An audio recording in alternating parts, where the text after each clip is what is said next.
It's raw! Where's the lamb sauce, you stupid fucking goat?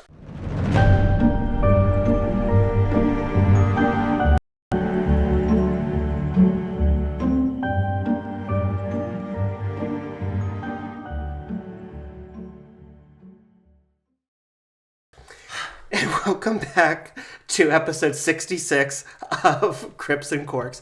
I'm your host, DJ, here with my co-host, Paul, as usual.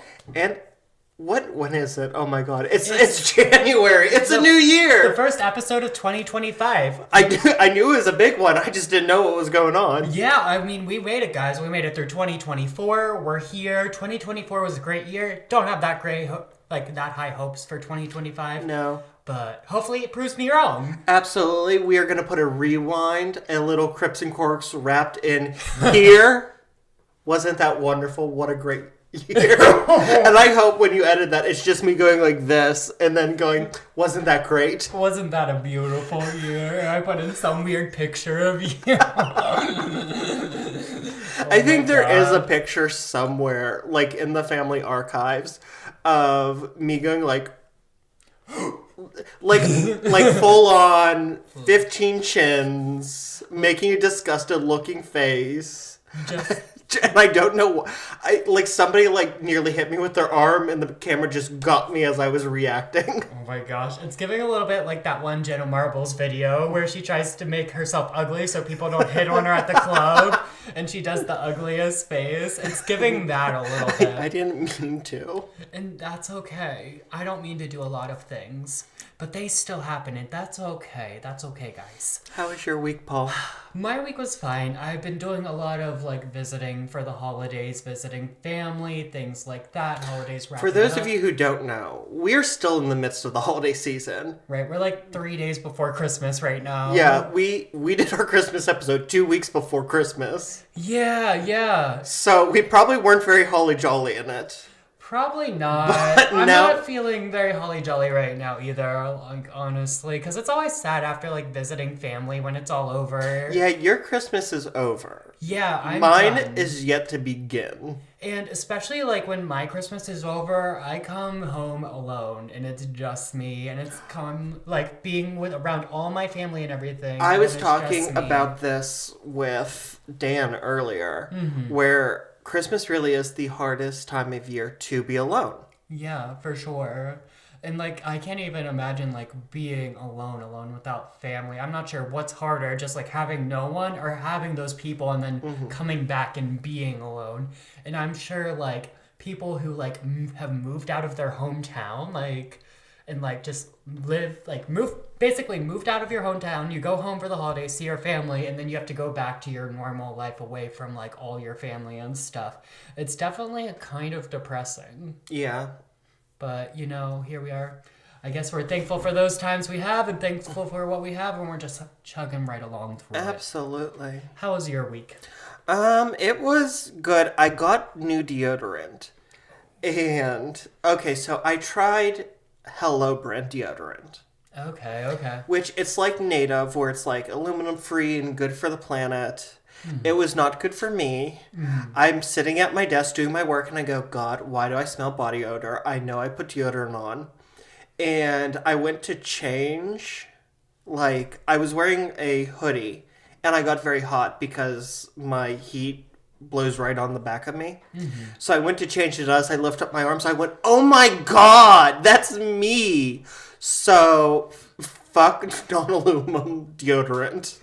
Put all the aluminum in the deodorant. Please, I just want to not smell. But now this new deodorant, I'm sitting and I'm going, why do I smell fresh laundry? And finally I lifted my arm and I went, new deodorant. I'm fresh. But you know what? I would rather smell like fresh laundry than BO. So fresh, so clean. Yes. Do you have anything for Pop Culture Corner? Pop Culture Corner. Oh, jeez. Honestly, Oh, yes, Yes, I you do. do. Oh my do. God, Okay. duh. I'm an idiot, duh. We can talk about Grace O'Malley because there's some big drama. Remember Grace and Brianna Chicken Fry? That Yes, whole yes, drama from yes. last And time? we no longer stand Brianna Chicken Fry. We talked last time. Grace has dropped the, Barstool Sports Podcast Studio or network, however you would like to prefer it. And she has joined Alex Earls Unwell Podcast Network. So there was a little drama between her dropping the network that her and Brianna Chicken Fry were on and going to a new podcast That's network. messy. It was messy, and Dave Portnoy was all over the internet talking about it, and it's like, people are being messy, girl. Like, messy, messy, messy. Literally. Ugh. And we just nearly avoided a government shutdown. That was kind of crazy. That was... So, I don't know why I was so invested, but I became very invested until there was, until that law was signed. I was on my phone every 10 minutes. Any updates? Any updates? Any updates? Bro, you were nervous. I was real nervous, and I don't know why. I don't get any checks from the government. I don't rely on the government for anything in my day-to-day life. Right. Probably the only thing is getting my passport, and I'm not going to get that in time for anything. Humpty Dumpty taking office. So Yeah. if I get put into the camps, it's my own fault. We'll see you there. Bye. Shall we now address the elephant in the room? We probably should address the elephant in the room. Today we will be drinking. However, we will not be drinking alcohol. That's right, kids. We're doing Sober January. And we both inhaled at the same time. Yes. We're not only doing this for our own health and because January is a good time to reset, but also we do drink a lot on here and we probably come off as alcoholics. Yeah. But we wanted to take a moment to address that addiction is a big problem here in the United States as well as around the world, and also to listeners who may not be alcohol inclined. We are with you, and we think sobriety is very important. Exactly. And if you would like to help give towards recovery for addiction, you can donate to Shatterproof, which is a national nonprofit organization that is helping with recovery and ending the stigma around addiction. And so this week, we're drinking... We have Diet Coke, and I have a special Diet Coke glass. Shout out to my stepmom. Thank you for my special Paul's Diet Coke glass. I'm drinking it out of a wine glass. Yes. Because why the hell not? We do want to address that addiction affects a lot of people, especially impoverished communities and lower income communities. And we just want to say we also stand with those people. And me coming from a small town, I've seen addiction just tear people apart and ruin lives. So it's something that I've personally seen and hits close to home for sure. So we just wanted to take January, not only just to do Sober January, but to help give back and raise awareness for addiction. Because there, like you said, there's so much stigma for addicts, and it really is a mental health thing. Addiction truly is a disease. It is not a problem. Exactly. I mean, it's a problem. It's a capital P problem, but it's not like, Paul, you have a problem. It is a disease, and there is a cure out there, and you can recover. But there is so much stigma around that, and there is support out there. Yeah, absolutely. Yes, and will you shout out that charity? Who are we giving to this month? Shatterproof. Shatterproof, awesome. Shout out to Shatterproof. Go ahead, check them out. Donate. They do lots of awesome work, and but we still do have a crack. That was actually a really good one. Period. And we'll do a little ASMR pour.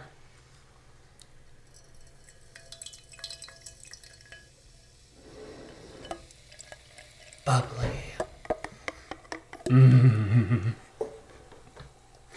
Cheers. Cheers. Ooh. That was awful. 5 grapes. Everybody already knows I love Diet Cokes. So 5 grapes. Get into it. And I'm excited. We'll have to challenge ourselves to make some fun mocktails and things throughout the month. So we'll have to challenge ourselves a little bit. So I was going to do a mocktail for this one, and then I just ran out of time to go to the grocery store. And that's okay. You know, it's like we said, we're in the middle of the holidays. There's a lot going on, guys, okay? And I'm sure you guys understand that. There's a lot going on with everyone. All right, Paul. Anything else? No, why don't you tell me a story? Let me tell you a story. Every night in my dreams, I see you, I feel you, and that is how I know you go on. These immortal words by the great, great Celine Dion were made infamous as the title love track of the infamous movie Titanic, starring Leonardo DiCaprio and Kate Winslet. Today, you are lucky. We will not be talking about the Titanic. Instead, we will be talking about a ship. Ooh. That is one of America's most haunted locations. Today, we will be visiting Long Beach, California's Queen Mary. Arrgh! Queen Mary's Revenge! Oh my god, you've been doing this all week since I told you the topic. Yes, pirates. I've decided I'm going full-blown pirate with this episode. And did you say there's German pirates maybe? We'll get into that, but first, you cannot see it. We'll put it on the screen, but I have a screen underneath the camera. And Paul, there is the RMS Queen Mary in all of her glory. She looks a lot like the Titanic. This boat looks a lot like the Titanic.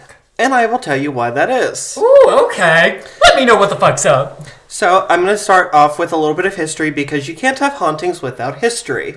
True. And I'll try and get through the history as quickly as possible. Okay, period. Let's get into it. So, construction began on Hull 534 at John Brown and Company shipyards in Clydebank, Scotland in December 1930. Oh, she's not German. She's from Glasgow. You said Glasgow? Glasgow and Scotland. Ooh, I don't know how to do a Scottish accent, so you guys are lucky. Please don't. The ship was commissioned by the United Kingdom's Cunard Line in response to its rival company, the White Star Line, who are the owners of the earlier RMS Titanic, building its own superliner to be named Oceanic. Okay. So in England, there were two shipping companies for passenger travel that dominated, and they went back and forth. And it was Cunard and White Star Line. Okay. And the White Star Line, after Titanic, they planned a trio of ships, and only one of them survived. Mm-hmm. So they planned, okay, we are going to build the first ocean liner to surpass 1,000 feet in length. Ooh. And Cunard said, oh shit, our goose is cooked. See, those big boats still don't sit right with me, because how is that bitch floating? If I can't float, but that big thing's floating, what's going on? Something's going on there that doesn't sit right with me, okay? We're not going to get into the physics. Oh, thank God. Praise Jesus. I've been reading too much about the physics of Hiroshima lately. Why? I've been listening. The last podcast on Left has done a 5-part series on it, and I've been listening to it. So I've listened to like 8 hours of Hiroshima. I'm going to have to listen to that this week. Content, if I can talk today. Jesus. So, Paul, I have a really great picture here, and that is of Hull 534 being constructed at John Brown and Company shipyard. Okay, she's big. So remember, construction began in December 1930. By December 1931, construction stopped. Okay. Because, do you know what happened in 1929? The stock market crashed, and Cunard ran out of money for this huge ship. I'm glad you immediately told me the answer, because you already know I didn't know the fucking answer. Yes, I knew. So the Great Depression hit these companies so bad that White Star Line was actually forced to take what was built of Oceanic, which was 2 years older than Hull 534, and scrap it and sell it for parts. Oh. Cunard, however, decided that it was going to appeal to the British government for a loan to complete their ship. There was precedence for this. In 1904, Cunard had applied to the British government for a loan for the construction of the Lusitania and the Mauretania in exchange for Cunard giving them over to the government in the time of war to be used as auxiliary warships. Oh, big enough. Absolutely. And actually, this was shortly before the First World War, and what the government figured out was that these ships were too big and used too much fuel to actually be useful to the war effort. Oh, they weren't stealthy enough. They weren't quick enough. Well, they were old famous, so they weren't stealthy. They were very quick, but the problem was to go at top speed, which was like 30 miles per hour. they needed to use a lot of coal. Oh. And they could not get coal fast enough because all the men to dig the coal were fighting in the war. Oh, shit. Okay, that makes sense. So, and at that point, we weren't allowed to put children in the mines anymore. Yeah. Jesus. So, what can you do at that point? But for Cunard, both Lusitania and Mauretania were super profitable. And Mauretania actually held the speed record, which is called the Blue Ribbon, for 20 years. Really? So is this like an actual ribbon that they're passing around? So they did make a trophy, but it's more of a award. It's like a status thing. Okay, for like the fastest ship in the Yeah, because world. there's no planes. Wow. I wish I got an award for being super fast. But mainly it's just disappointment. Now, like I said, that loan worked out really good for Cunard. Not so much out for the government, who actually said, you keep your rinky-dink boats. The Lusitania was sunk, and then the government said, okay, we'll take Mauretania, but we're not going to use it as a warship, we're going to use it as a hospital ship. Okay. So Cunard said, hey, we want to build you a hospital ship.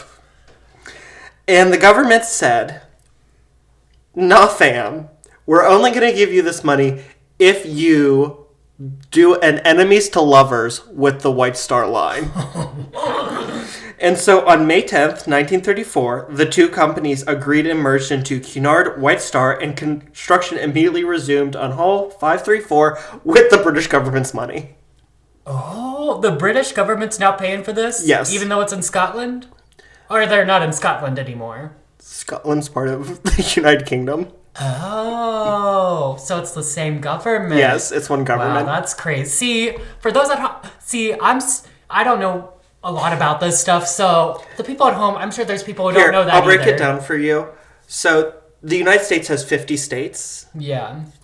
The United Kingdom has 3 kingdoms and a principality. England, Scotland, Wales, and Northern Ireland. Oh, okay, that makes sense. Geography 101. So, now, there was a question of what to name the ship. At the time, shipping lines had naming conventions for their ships. White Star lines all ended with IC, or IC, such as Olympic, Titanic, and Britannic. Cunard's all ended with IA, or IA, such as Lusitania, Mauretania, and Aquitania. Okay. So, should the new ship of the joint company use the White Star's IC,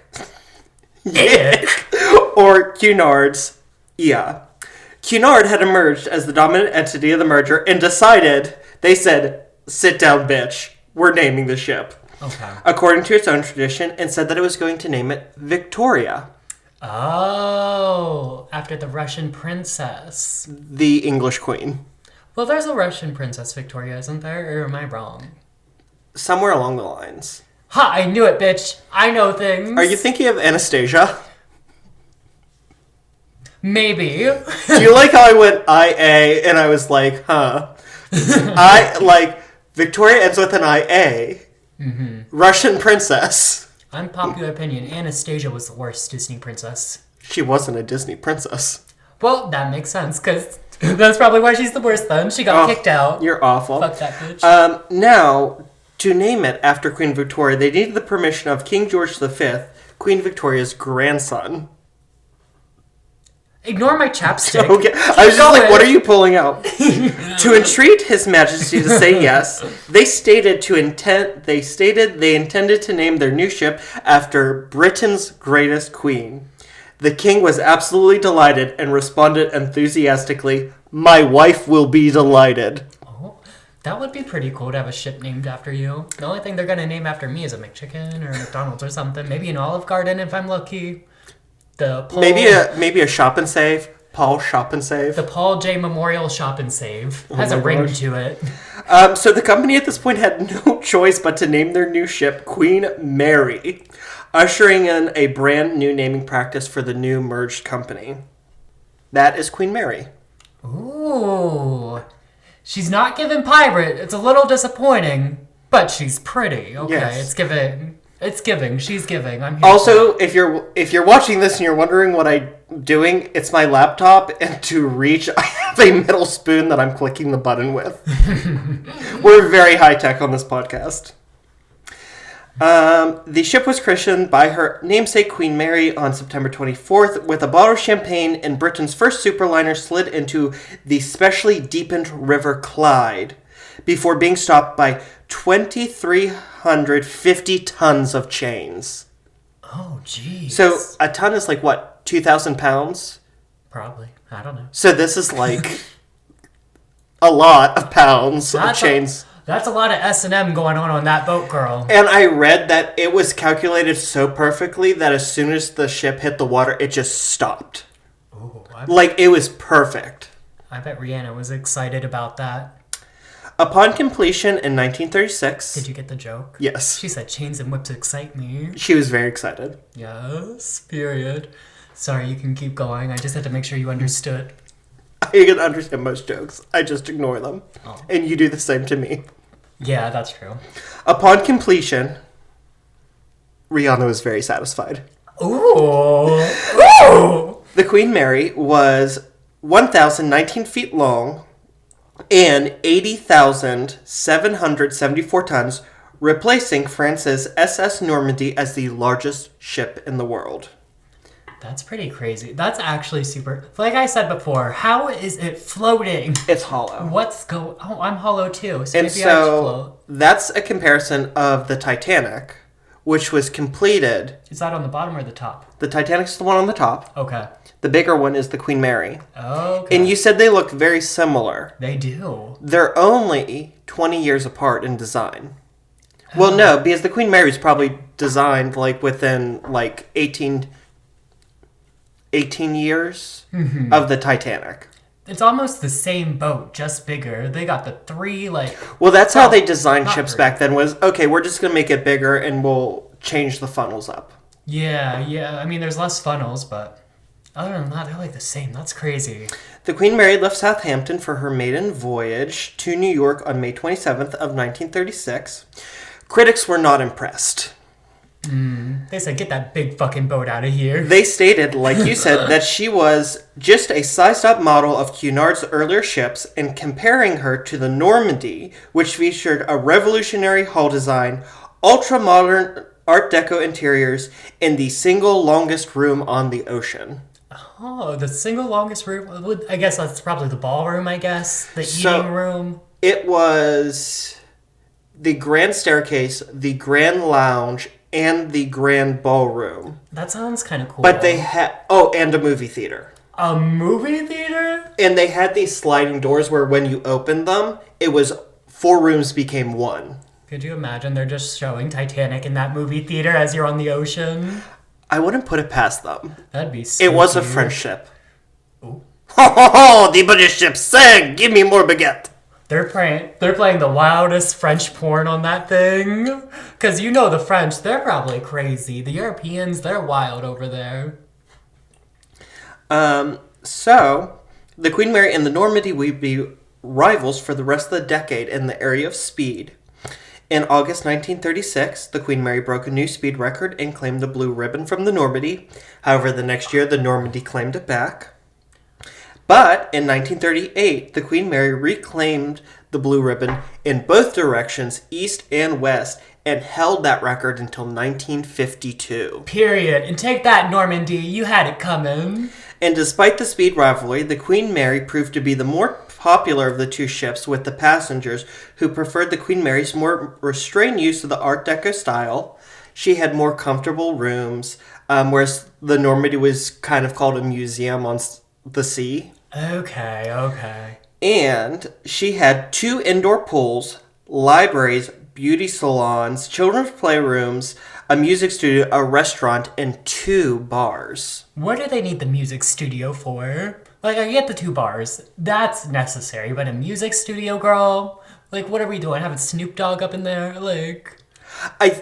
So I read it was music studio. It was probably a music room, like a theater. Like a concert hall. Oh, see, that I was thinking recording studio. But also, she had a lot of celebrity sale on her, so I wouldn't put them past, like, having it. I mean, modern ships have them. Recording. That's crazy. Yeah. I feel like having a shaky boat wouldn't be the best for, like, your voice and the sound and things. Well, they make them really big so they don't shake. Wow. So that's the Queen Mary arriving in New York.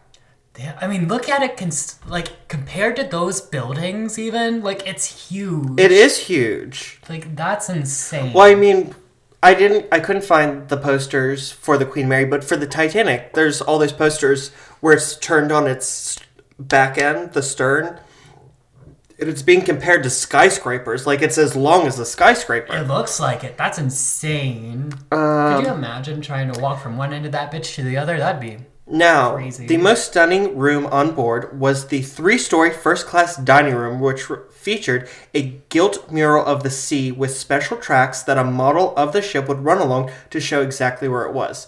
So, see? And as you would go along, the ship would move. That's so cool. It's like when you sit on a plane and you watch the map for like it was where very your much plane that. is. I'm so here for that. Except rather than being on a little rinky-dink television screen, it was made out of precious metal. Yeah, and it looks big. Like, it looks like it's that entire wall. Oh, it is.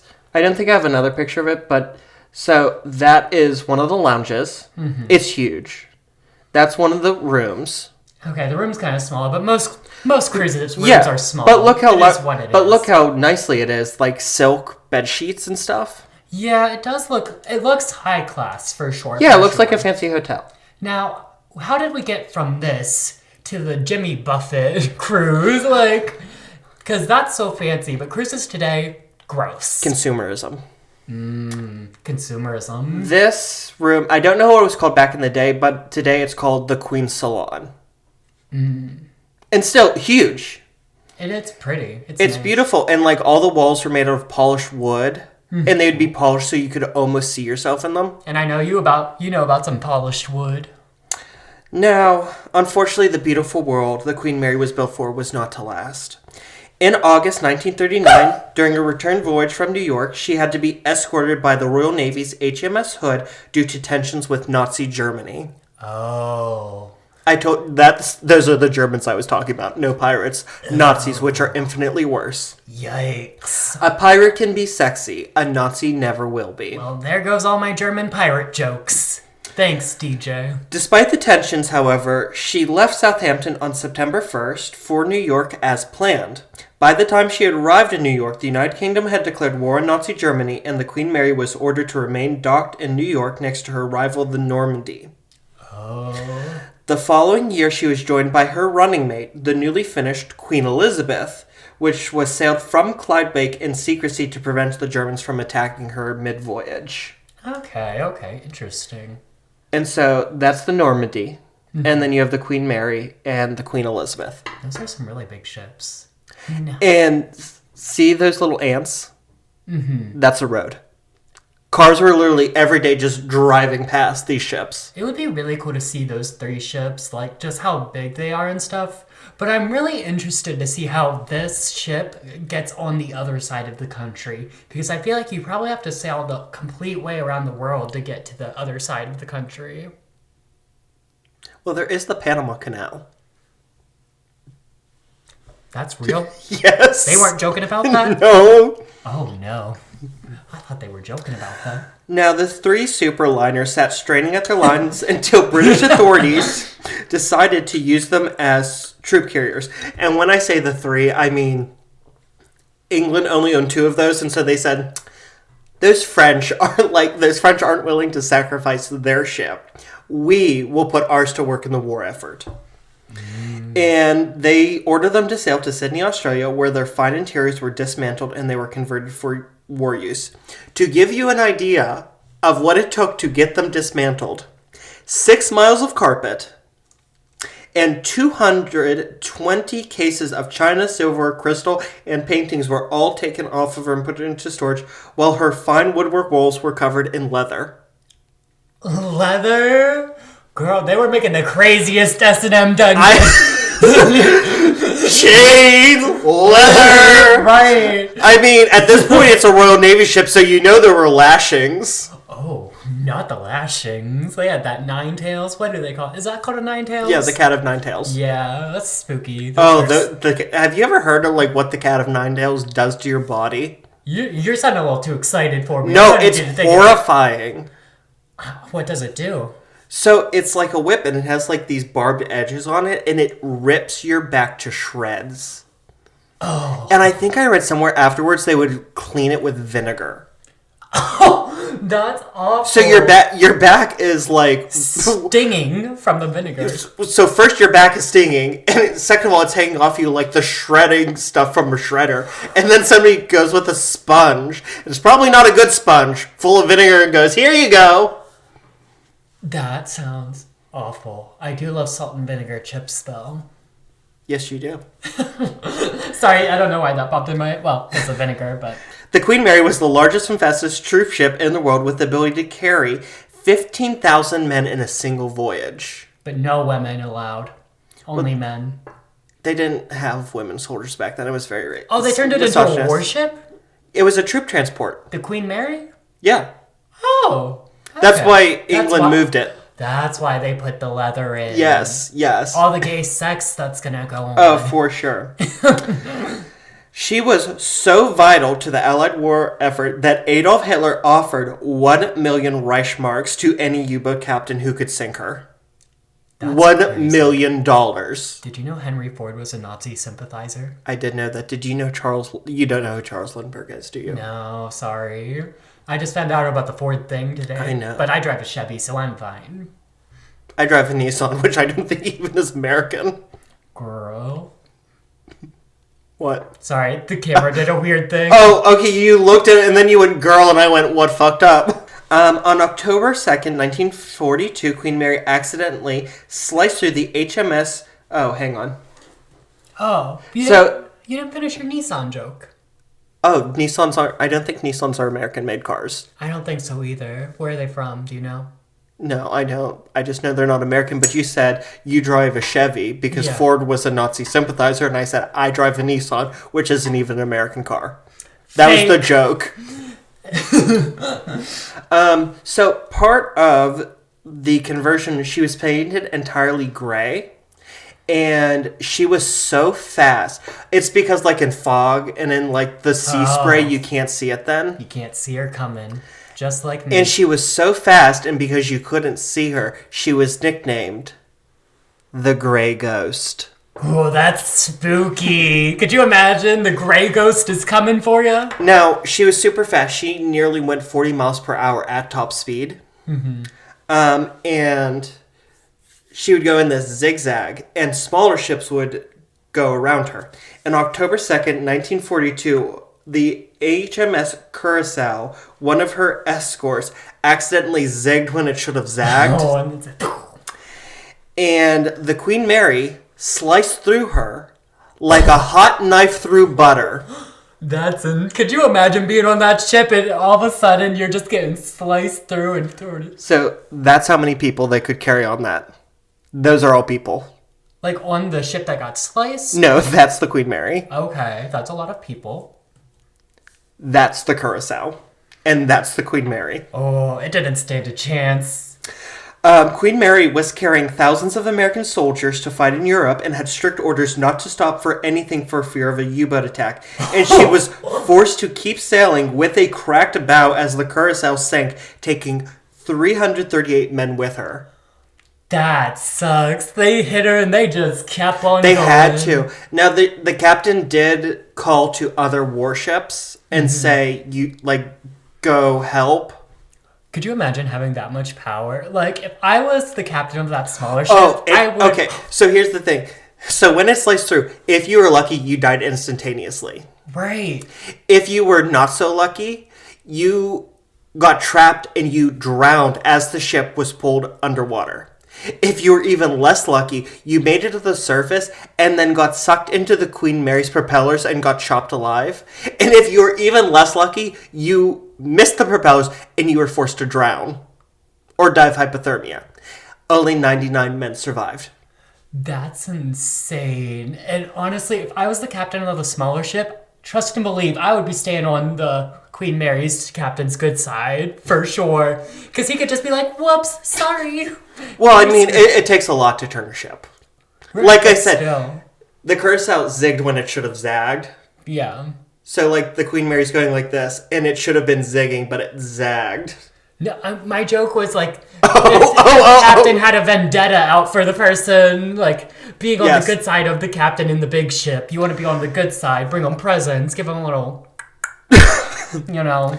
Now, on December 11th of that year, while sailing in a gale 700 miles off the coast of Scotland with 10,389 soldiers and a crew of 950 men on board, she was hit on her side by a 92-foot-tall rogue wave. Oh. That's like a tsunami in the middle of the ocean. That's insane. The wave hit the ship with such force, it rolled 52 degrees onto its side. And its engineers back in Scotland said if she had rolled 3 more degrees, she would have capsized and sunk. That's insane. They got so lucky. When I say this thing is an engineering marvel... That's pretty crazy. And 2 degrees, that's only like 4 more years of college. Maybe 8. Like, they got 3 degrees. 3 degrees. So that's 12 more years of college. So they got it pretty close there. In July 1943, she carried 15,740 soldiers and 943 crew members, capturing the world record for most people carried on a single vessel on a single voyage, and that record stands to this day. Oh. Now, this was only possible because of the middle of summer and had people sleeping out on the decks. See, that's relatable, because I, too, carry a lot of semen. Damn right you do. Over the course of the war, she carried British Prime Minister Winston Churchill, who is always listed on her passenger manifest as Colonel Worden, on 3 voyages to meet with other Allied leaders. During one in 1943, he planned the Normandy invasion and signed the D-Day Declaration. Oh, D-Day. Wait. Okay, never mind. These are topics I have to deep dive in on my own. I need to learn more about this Churchill person, because I'm starting to think he wasn't actually born on a church hill. No, he wasn't. I need to do a little more research on this person. Churchill actually credited Queen Mary and her running mate, the Queen Elizabeth, for the role in the war and stated without their work, the victory, which came in 1945, would have come much later. Interesting. Because they carried so many troops from overseas to the war. She literally carried the war on her She did. bow, I guess. She literally did, because she carried over 800,000 men over 600,000 miles in 3 years. That's impressive. That's pretty impressive. In 3 to 4 years. That's a lot of army people. That's crazy. But hey. In early 1946, Queen Mary conducted her final voyage of wartime, delivering war brides to Canada before conducting her fastest voyage of 3 days, 22 hours, and 42 minutes back to the UK, where she went under a year-long refit for her passenger service. Oh, to go back to ocean liner type. Mm-hmm. Okay, gotcha. During the refit, air conditioning was installed, and her cabins were reconfigured to be more spacious. Fancy. So initially she had 752 first-class cabins. They were reconfigured to 711. So that's not even that big of a difference, though. They got rid of 40 cabins. See, that's not even that big of a difference. When you think of 700, there's still freaking 700. What, they got a few more inches on each one? Well, we do know a couple inches does mean make a difference. It does, yeah. Now, following the war, she and the Queen Elizabeth dominated the transatlantic passenger trade, partially because, remember her old rival, the Normandy, that France would not give to the war effort? Didn't someone storm the beaches of Normandy? The place Normandy. Yeah. The ship Normandy was named after it. Okay. Now, the ship... Normandy's in Germany, right? France. I was close. France. Very close, very close. They share a border. Now, France would not give the Normandy up, so after Pearl Harbor, the United States told France, we're taking your ship, renamed it the Lafayette, started converting it into a passenger ship, set it on fire accidentally, and sunk it in New York Harbor. The Queen Mary? No, the Normandy. Oh, the Normandy. Well, we don't care about Normandy. She can sink. That's fine. But there is a Pittsburgh connection to the Normandy. If you go to the Carnegie Museum of Art... The Yinzer Corner. You can see one of her murals, which was saved because it was taken down for conversion into a warship. Oh! So you can see a part of this story right here in Pittsburgh. Wow! Pretending to be excited. If you want to bore your kids for a day. No, she was a favorite among passengers and carried movie stars, singers, heads of state, and royalty. So, here, these are all pictures actually taken on the Queen Mary of these celebrities. You have Audrey Hepburn from Breakfast and Tiffany's. I've seen that one, a good one. You have Elizabeth Taylor, the icon, the legend. She, huge gay supporter. Oh, period. She was a friend of Dorothy. Good for her. That is the Duke and Duchess of Windsor, former King Edward VIII of the United Kingdom. Okay. Who is the brother of the then King of England. Okay. You have future President John F. Kennedy. He looks cute. He's hot. Oh, wasn't he? Oh my god, he could get it. I know, I shouldn't say this because my grandmother, my dead one, once said, and she was a little strict out and she had dementia one time, she said that she had an affair with him and my dad was his son, so I shouldn't say he's hot, but damn, my grandpa was hot. Right, y'all lucky I wasn't on that boat, because homegirl. And last but not least, Walt Disney. Period. Who comes back later in the story. Oh, okay. But a sea change was coming for the Queen Mary. A sea change. A sea change. Do you get the joke? No. A sea change means like a change in fate. Is that and she's a ship. Is that like an old saying? Yeah. Okay, I've never heard that saying before. Okay, That's why so I don't get that. we're going to try this again. A sea change is a change of fate. The Queen Mary's a ship that's on the sea. Ready? All right, I'm ready. But a sea change was coming for the Queen Mary. Got the Mickey Mouse laugh right after we pulled up Walt Disney. Oh my god. In 1952, the American Lines SS United States claimed the blue ribbon for the fastest sea crossing off the Queen Mary, which held it for 14 years. Okay. In 1953, her namesake, Queen Mary, died at the age of 85, having lived through the reigns of 5 British monarchs, including her husband, 2 of her sons, and her granddaughter, who was Queen Elizabeth II. Okay, very cool, very nice. In 1958, the first transatlantic passenger jet flights began, reducing the need for a transatlantic ship crossing, which would take 4 to 5 days. Why do that when you can take a plane ride, which lasts 7 to 8 hours? Right, exactly. Sometimes quicker is better. Exactly, and I'll keep telling myself that. It's not the length of the crossing, it's the motion of the ocean. Exactly, and sometimes you just want to take your time across the ocean. Immediately, the Queen Mary's ticket sales dropped dramatically, with some crossings being conducted with crew, 950 total people, outnumbering passengers. She had a capacity of 2,140. Oh, that's crazy. So that means she probably had like 800 or less passengers on those Okay, trips. That's not bad. I feel like that's average. But when you have a capacity for over 2,000. Well, rich people like their space, you know? This is true. So I get it. This is true. My grandparents left the United Kingdom for America on the Queen Mary. Oh, really? They had 2 staterooms, one to sleep in and one for all their luggage. Okay, that's iconic, legendary. And it was really funny because, like, my grandfather was born in Ireland, and when I took an Irish history class and they talked about coffin ships, it's like, all those people were so packed together. My grandparents came on the Queen Mary and had 2 staterooms, one just for their baggage. You know, that really tracks for you. That's called really, white privilege. Yeah, this really tracks for you.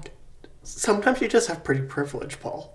I don't know why this is a problem. Stop looking at me like that. Some people are just born with it. Maybe generational wealth, yes. Yes, exactly. By 1965, Cunard, the company dropped the White Star out of its name in 1949 as quickly as possible, was operating at a loss and mortgaged its entire fleet to fund the construction of its latest liner, the Queen Elizabeth II. Oh, there's another one. That's crazy. They keep making these boats. Which has another funny name story that I'm not going to get into on air. Yeah, we gotta get through this history. To further fund the new ship, Cunard announced it would retire both the Queen Mary and the first Queen Elizabeth and sell them. On September 27th, 1967, the RMS Queen Mary, Britain's first superliner, completed her 1,001st transatlantic voyage, having carried 2,110 passengers over 3 million miles in a 31-year-long career. On October 31st of that year, she left Southampton for the last time en route to Long Beach, California, sailing around the Cape of Good Hope like she went around Africa. past Asia, across the Pacific to California, just like you said. I knew it. And it's also foreshadowing they did it on Halloween. Yes. They left on Halloween. There's spooky things happening. Now, Long Beach paid $3.45 million for her. Oh. Upon arrival, she was moored and converted from a passenger vessel into a hotel, museum, and tourist attraction. All of her boilers, machinery, and most of the second and third class spaces were gutted, while her first class staterooms were turned into hotel rooms, and the first class public spaces were turned into event halls, restaurants, and, because this is America, 2 shopping malls. Ooh. For all you kids, Gen Z and younger out there, a shopping mall was a big building with many little shops in there where you could do shopping before Amazon was a thing. Shopping malls are still around, DJ. I wanted to make sure. They haven't been completely wiped out yet. So that's the Queen Mary, where in her permanent home in Long Beach.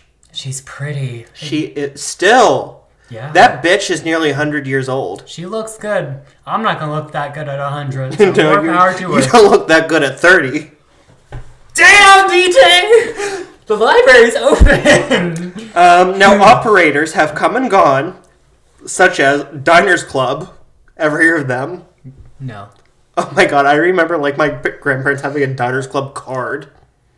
Well, that's again because you're fancy. You come from a fancy. No, people. it was like a coupon book. Oh. Well, then I'm surprised my parents didn't have that. I think your parents were too young. Probably. American Airlines, Disney, and Hyatt Hotels. But it remains a beloved tourist attraction in Long Beach. And it's plagued by YouTubers and influencers. Oh, that's for damn sure. In 2006, the first Queen Mary was saluted by her successor, the Queen Mary II, when the later ship docked next to her on a cruise. And she was saluted with the Queen Mary II's 3 whistles, 2 modern, and 1 taken from the original Queen Mary, and the original Queen Mary saluted her back with her 1 remaining whistle. Oh, that's kind of cute. That's kind of fun. And I have a painting of that because I couldn't find an actual picture I liked. Mm. And so you can tell that's the modern one. No, which you can still book a cruise on the Queen Mary too. Right, it's probably a lot better than that Margaritaville cruise. Oh, that's for damn sure. I know I'm shitting on the Margaritaville cruise, but honestly, if you're going on the Margaritaville cruise, you're probably having a good time. Do you get unlimited margaritas? Probably not. I mean, you probably have to pay for the unlimited package, I imagine. There's some sort of alcohol package like that.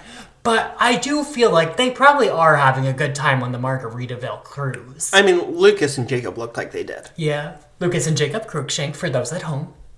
Go follow them on YouTube. Now, if you're looking at these pictures and you think the Queen Mary looks familiar, it's probably because you've seen her before, because she has had a whole second career, not only as tourist attraction hotel, but as a movie and TV star, either portraying herself or as other vintage ocean liners. Oh. So you've probably seen like a movie where they used her.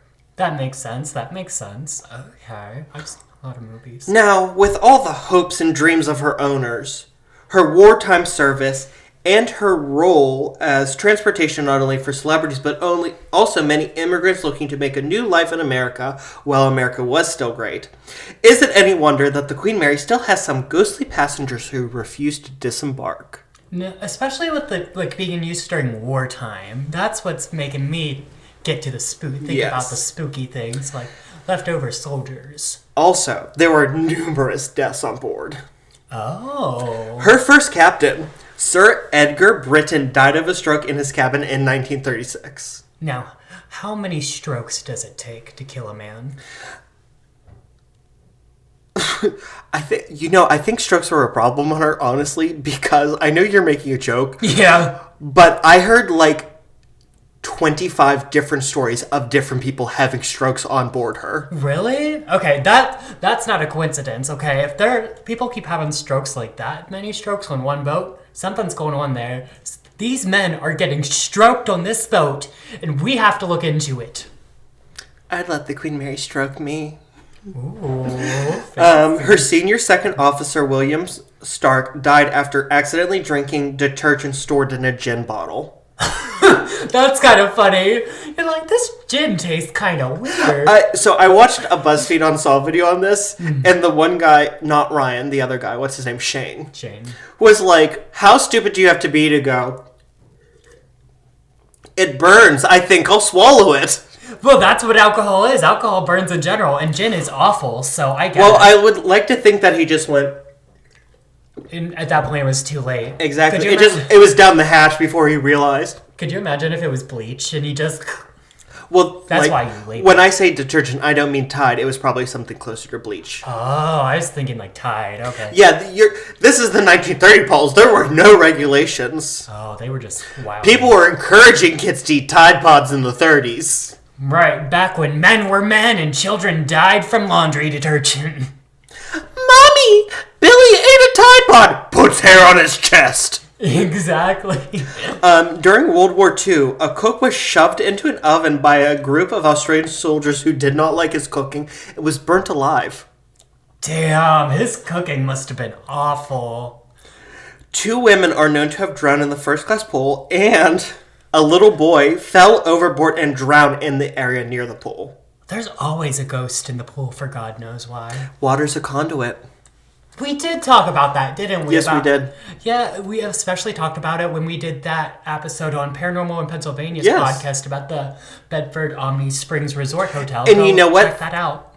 I'm going to have a picture of this pool coming up. It looks like the Bedford Springs Omni Resort and Hotel a little bit. Yes, and if you haven't listened to that episode, go check it out. It's on Paranormal in Pennsylvania's page.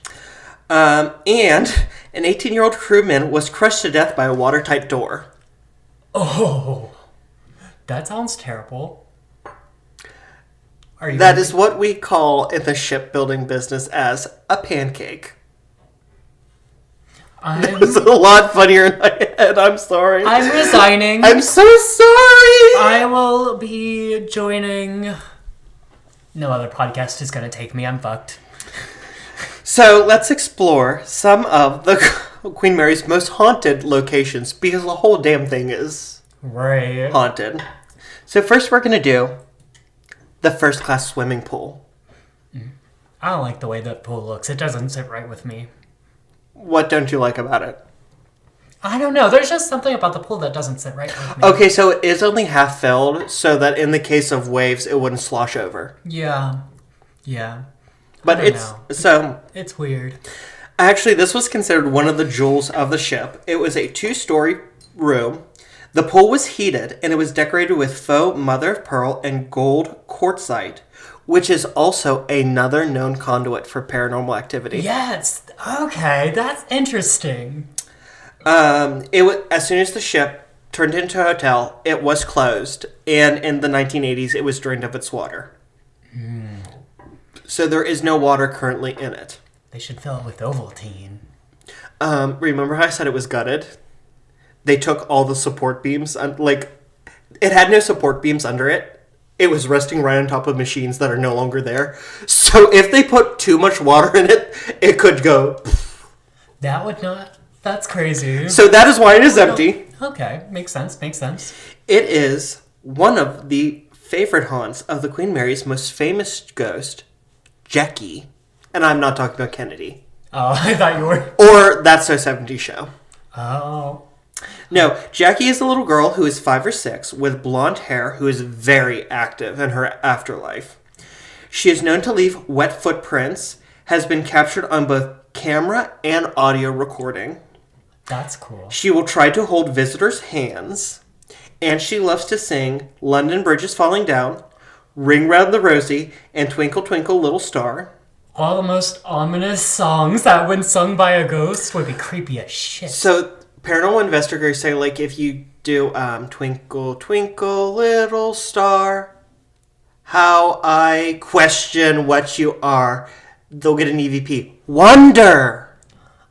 That would freak me the fuck out. Or they'll do A, B, C, D, E, F, G. I don't like that. No, ma'am. I wouldn't be doing... Okay, I would do it just for the experience to see if I could catch it, but that's so scary. That's so spooky. Now, she is not restricted to just the first class pool. She was actually first spotted in the former second class pool, which has since been turned into a theater.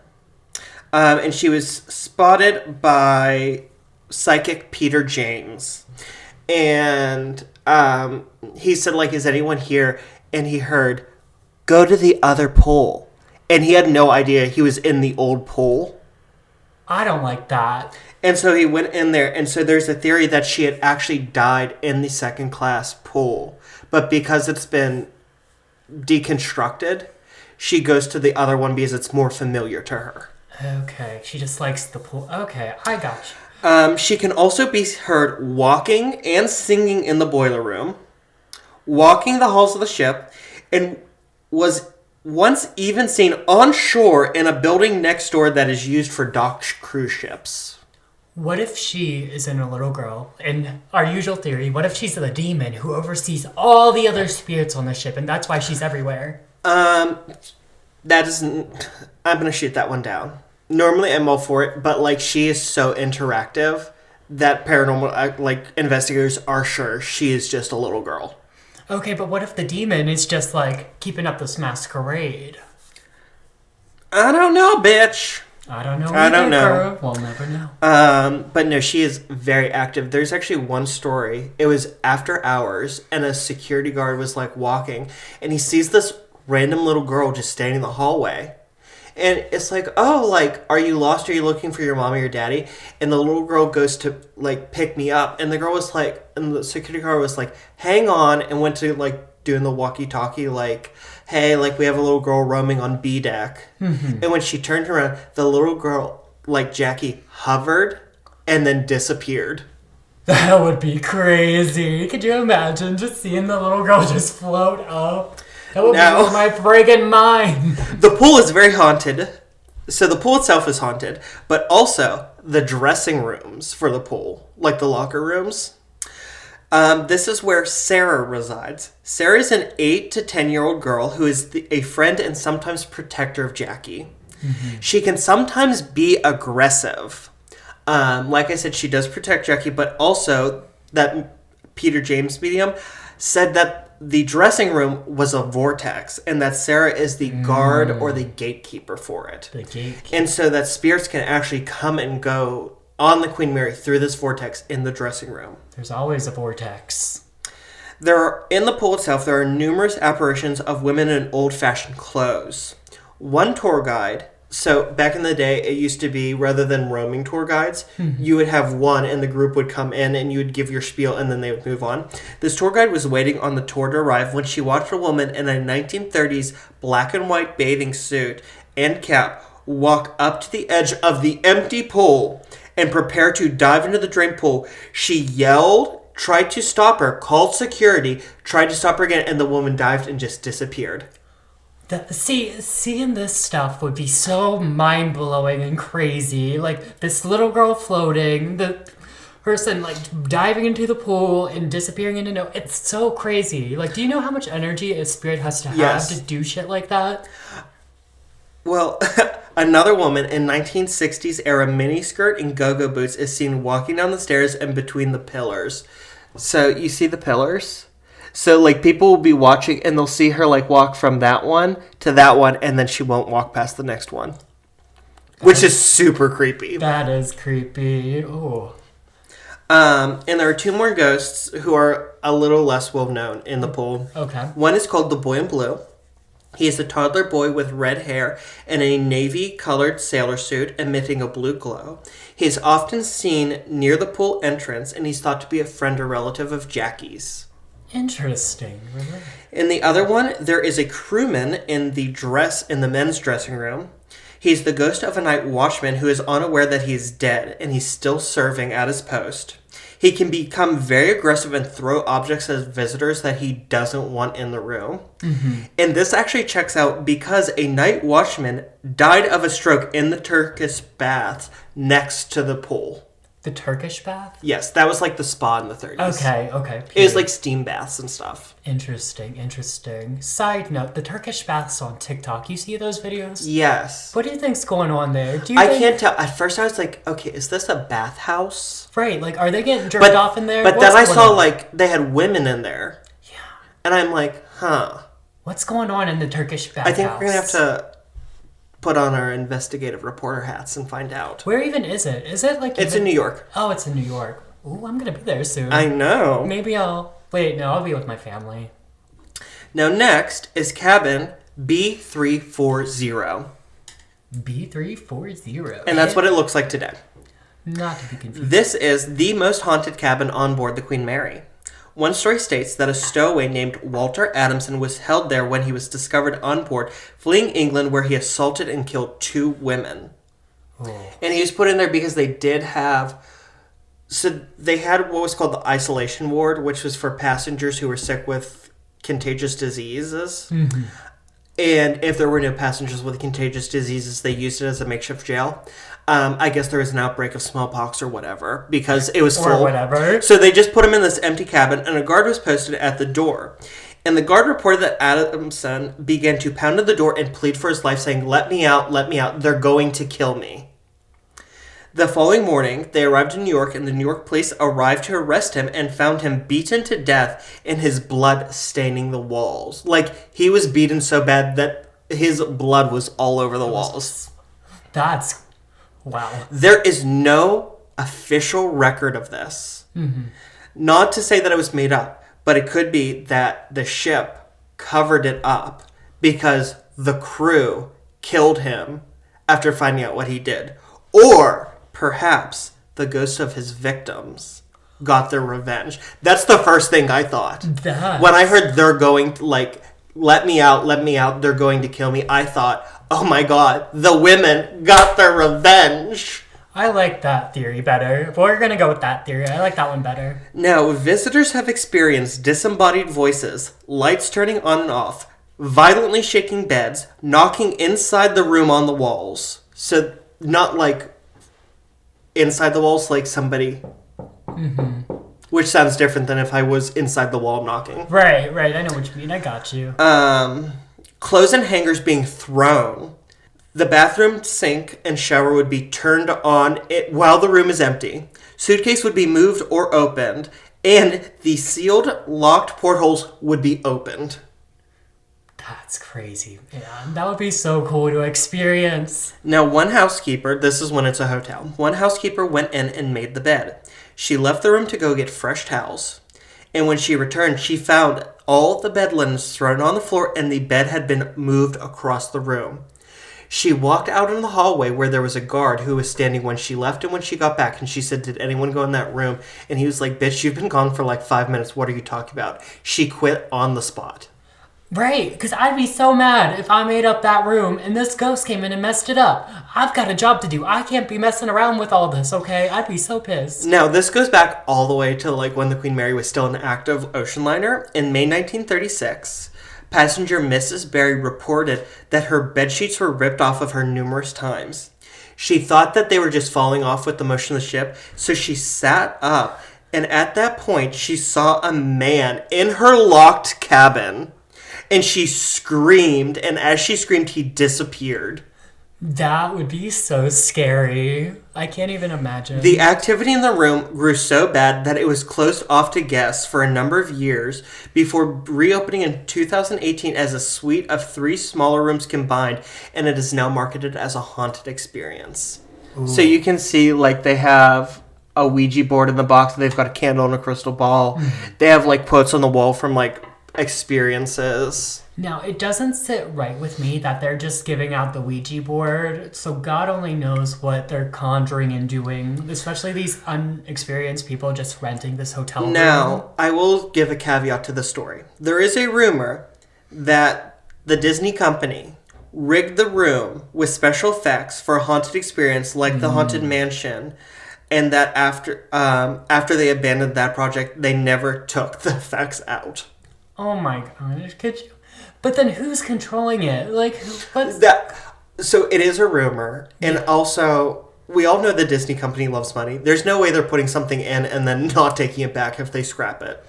Yeah, I don't know. Yeah, I don't really believe that theory. I think there's probably something going on there. Something spooky that I don't trust. Now, this is just a miscellaneous smattering from the lower decks. Okay. You have the bow, which is the very front of the ship. It is said that if you go into the hold in the bow, you can still hear the screams of the sailors who were killed in the collision with the HMS Curacao. These same screams can sometimes be heard in the engine and boiler rooms, near to where the propellers were. Oh, that's so spooky. But Remember also, what I said? Like, you were lucky if you got killed instantaneously, because otherwise there was a good chance you're getting chopped up by the propellers. Right. Oh my god. Now, very close to those engine rooms is watertight door 13. This is where that 18-year-old crewman was crushed to death while trying to go, he tried to hop through it while it was closing during a fire drill. Yeah. I honestly think, because these things didn't move very fast, you've seen the movie Titanic. Yeah. You know when they're coming down? It's moving like this. Mm-hmm. So you could easily get through it. I think it was probably a hazing ritual where they told him that he had to, play chicken in it. Mm-hmm. And, jump, see how many times you could jump back and forth. Got stuck. They were unable to pull him out or stop the door. Oh. That's just my theory. I could see that happening for sure. I mean, you hear on, ships, especially at this time, the hazing the crew would put new members through. Yeah, I've seen a couple of those videos. Why did you do that? That was my non-verbal, huh? The hold, which is where they used to store cargo, this was used as a prisoner of war jail during the Second World War, and it said that sometimes you can still hear screams emitting from them. Because when I say, it was a jail for prisoner of war, they didn't treat prisoner of wars very nicely on these ships. No, I imagine not. A bunch of people were put into a huge cage and locked in there, and feeding time was, here's some bread. Right. Fight amongst yourselves. Oh my god. There was another Cunard ship during World War II that was a troop transport, the Laconia, and it was sunk by a German torpedo ship, and it was carrying a bunch of Italian POWs, and some of the surviving Italians said that the crew were actually shooting and beating them to keep them from escaping as the ship was sinking. So when I say this was not a good place to be kept, I mean it. That's crazy. Now, there are additional spirits in dated military uniform just walking around the halls. Mm-hmm. And there is also not just a white lady, but also a blue lady who roamed B-deck. Ooh. I wish there was a red lady. And this is just a fraction of the hauntings on the Queen Mary, which is consistently ranked as one of America's most haunted locations. Oh yeah, I mean, any ghost investigator anyone has been there. Freaking Shane Dawson. Shane Dawson has been there. Sam and Colby have been there multiple times. I think 3 or 4. Right, even Jake and Johnny went there. Jake and Johnny. Yummy. They've been twice, I think. I swear there were 2 videos. And the things they get are crazy. Yes, so there is this huge movement by people it's effects left behind by Disney. It is the company operating companies, because it's owned by Long Beach, California, but it does have different operating companies. It's trying to drum up business, so they're making up these stories. No, there are people are getting shit. Yeah. Ryan from BuzzFeed Unsolved. Yeah. Had, when he was 17 years old, he had one of his first paranormal experiences on the Queen Mary. Really? Mm-hmm. I want to go there. I need to be in this place. So he went with a bunch of his friends, and he was sleeping, and all night long he kept feeling someone poke him in his face. And he thought it was his friend, so he turned around to tell him to knock it off, and his friend was sound asleep. See, that's creepy. That doesn't sit right with me. But also his friend could have been pretending to sleep, but also if his friend was actually asleep, that would be so scary. I think that's it, yes. And I definitely want to be there. I need to be on this ship yesterday. And I'm not really a ship person, as you know. I don't really like boats or whatever. I'm not scared of the water. Oh, I was going to make a joke. Well, you're like a cat. You're afraid of the water. No, I'm not really scared of the water. I mean, if I was, this would be the wrong town to live in, because we're literally in the city of bridges and fucking water. But I mean, sometimes I do have the stray thought that... well, actually, I'm not going to put that in the universe. I'm going to keep my thoughts to myself because I don't want to put anything in the universe that's going to come back to haunt me, okay? The only thing I want to come back to haunt me is this ship, okay? Now, Paul, anything else? Anything else about what? The Queen Mary. It's really interesting. I want to be there so fucking weird. Bad. It's definitely on our list. Now, I have one more question for you.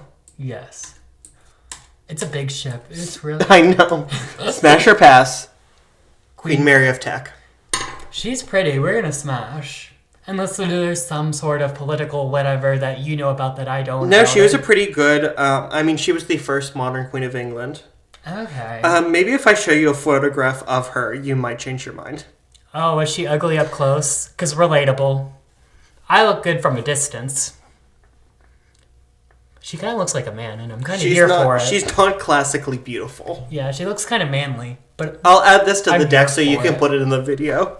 No, we stand Queen Mary. Oh, this was a fun episode. Yeah. I know it was a little heavy on the history, but it had a crazy history. The history was really interesting. I enjoyed learning about the history of it. It was really interesting. And there are some parts of that history that are just as haunted as the hauntings. Yeah, and it was so interesting that they took it from this cruise liner to warship back to cruise liner. That's really interesting to me. So that was very normal in times of war up until the military-industrial complex took over in the 1950s.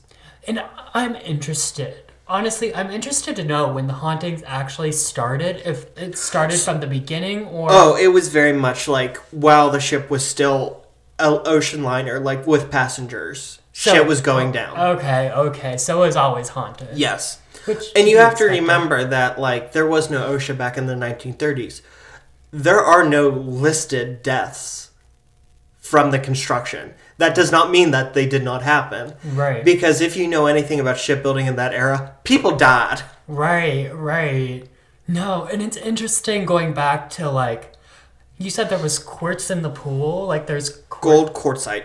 Yeah, so, and that, like you said, that's an energy conductor. So that on top of the water conducting the energy, just it's like this superstorm of paranormal. And it's made out of steel, which metal is a conductor. It's all steel. And it's all wood, too, which from all over the British Empire. So who knows what is attached to that wood. Exactly. And also, my intro into the hauntings, you had so much emotion from the hopes and dreams of her builders to the war, to the immigrants who used her to get to the United States. Her last act of war service was bringing European women who married American soldiers to America, which is a huge amount of being reunited, or the fear of meeting your family for the first time. 1 minute you're in your country, which is fighting, and then this American comes, and now you are coming from your country that America just beat in a war, and you have to say, "Hi, I'm your daughter-in-law." That's crazy. There's a lot going on there. A lot of energy going on there.